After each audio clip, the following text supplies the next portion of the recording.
ازيكم عاملين ايه؟ يا رب تكونوا بخير.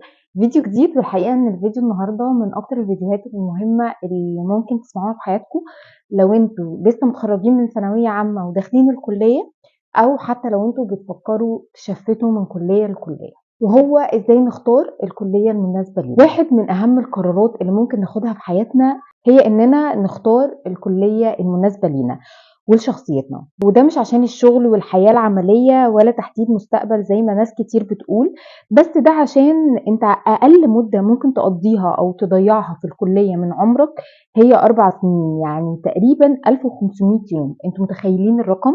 فتخيلوا بقى لو انتوا رضيتوا نفسكم بكلية انتوا مش قابلينها، انتوا مقدرين نفسكم، غير كل ده ممكن تكون مش مطلوبة أصلًا عمليًا. فضروري نعرف قد إيه الخطوة دي مهمة جدًا، وإننا نحدد الكلية مش معناها إن إحنا نحدد الكلية اللي بيتفق عليها الناس كلها، لأ إحنا بنحدد الكلية المناسبة لينا عشان ما نضيّعش عمرنا. بالعكس ممكن الكلية تكون سبب كبير أوي في تعطيلك عن مستقبلك. ما تستغربوش، الكلية ممكن تكون سبب إن إحنا نتعطل عن مستقبلنا كتير جدًا. أحب أقول بس في البداية إن ألف مبروك لكل اللي خلصوا الثانوية عامة أيًا كان المجموع، وإن فعلًا it's just a number. إحنا بس اللي مكبرين المواضيع ومخلينها تاخد أكبر من حجمها.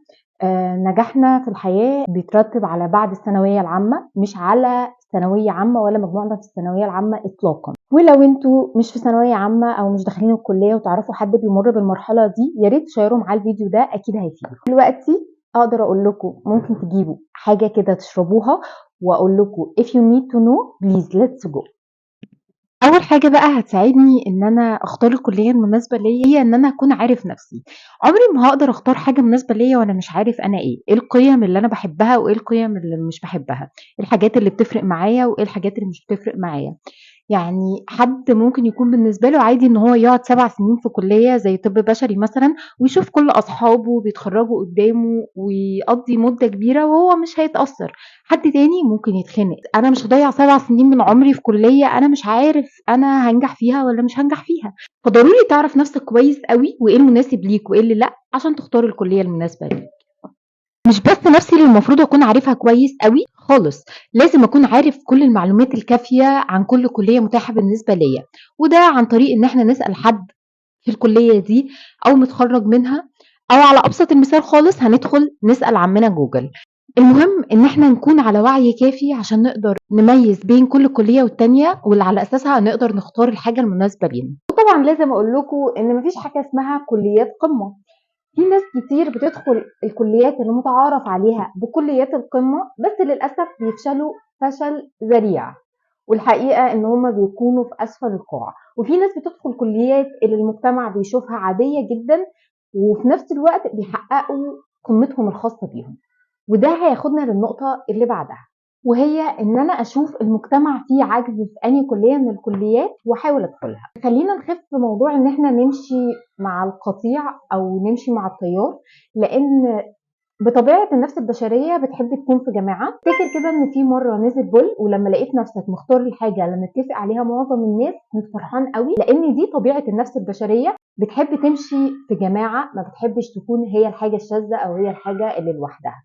وللأسف ده مش دايما أو مش في كل الأوقات بتكون حاجة صح. فمثلا أنت لازم تشوف نفسك أنت عايز تمشي في أي اتجاه، أو الاتجاه اللي مطلوب في المجتمع ومطلوب في سوق العمل عشان نقدر ننجح فيه ونقدر فعلا نحقق نتائج فظيعة فيه.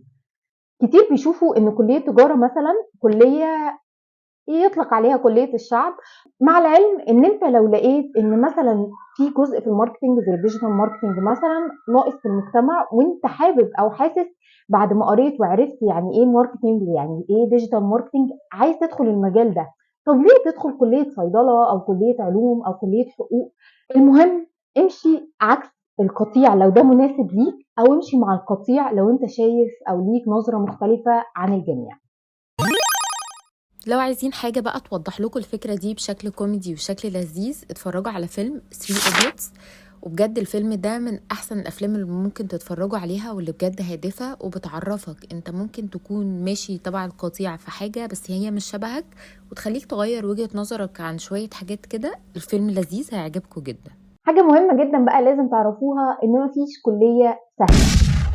دي صدمة كبيرة لكل الناس، بس الحقيقة إن مفيش حاجة اسمها أنا بختار الكلية دي عشان دراستها سهلة.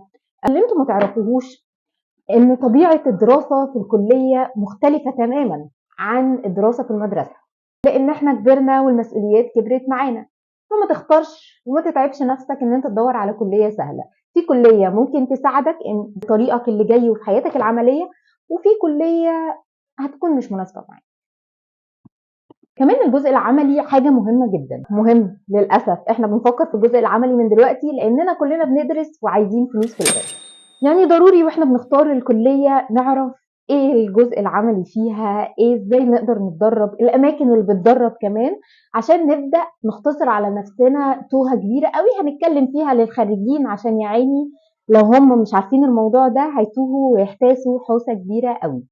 واخيرا بقى حابه اقول لكم ان ابن مدام ألفت صاحبه مامي المناسب ليه مش بالضروري يكون مناسب لينا، وان احنا لازم نختار الحاجه اللي هنكمل بيها حياتنا، والحاجه مش اللي المجتمع عايزها ولا اللي المجتمع يرضى عنها، الحاجه اللي تريحنا احنا.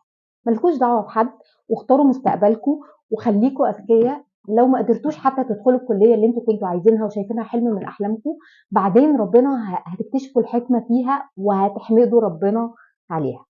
حابة أقول لكم كمان إن النجاح هو بعد الثانوية العامة، مش بنتيجة الثانوية العامة. يعني النجاح بيبدأ من أول ما بتخلص ثانوية عامة، إزاي هتشتغل على نفسك، إزاي هتطور من نفسك، إزاي هتختار سوق العمل المناسب ليك واللي هتقدر تعمل منه فلوس. وأتمنى يكون الفيديو عجبكم وفادكم لو بحاجة صغيرة قوي، وأشوفكم في فيديو جديد إن شاء الله. سلام.